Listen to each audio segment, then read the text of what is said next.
আলাইকুম সবাইকে। আমি আপনাদের সাথে আজকে শেয়ার করব আমার মার মুরগি। তো মুরগি বসাই দিয়ে গেছে 21 দিন পর বাচ্চা উঠছে। এই যে সাদা কালা ব্রাউন কালার সব ধরনেরই বাচ্চা উঠছে। তো আমি খেয়াল করি নাই, আজকে হঠাৎ করে যাইতাছি দেখি মুরগির বাচ্চা সেও সেও করতেছে।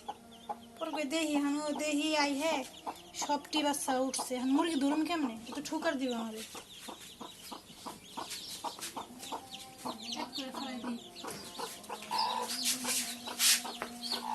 আয় আয় মুরগি আয় আয় খেল খেল আয় আয় আয় আয় আয় মুরগির ক্ষুধা লাগছে, বাচ্চারও ক্ষুধা লাগছে। আয় আয় আয় আয় মুরগি আয় আয় আয় আয় নাম এই যে খাবার দিছি নাম যা যা যা। আরে তলে পড়ছে, বাচ্চাগুলো তলে পড়ছে, ছায়ের মধ্যে পড়ছে। মুরগি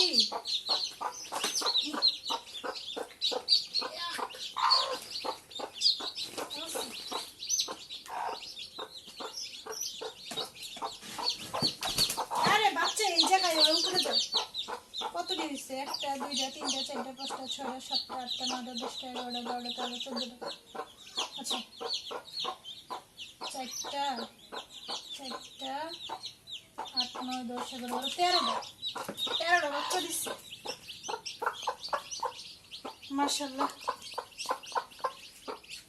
এক একটা এক এক রকম। তো বন্ধুরা, আমার ভিডিও যদি আপনাদের ভালো লেগে থাকে অবশ্যই কমেন্টে জানাবেন। আর হ্যাঁ, আমার চ্যানেলটাকে অবশ্যই সাবস্ক্রাইব করবেন। ধন্যবাদ সবাইকে।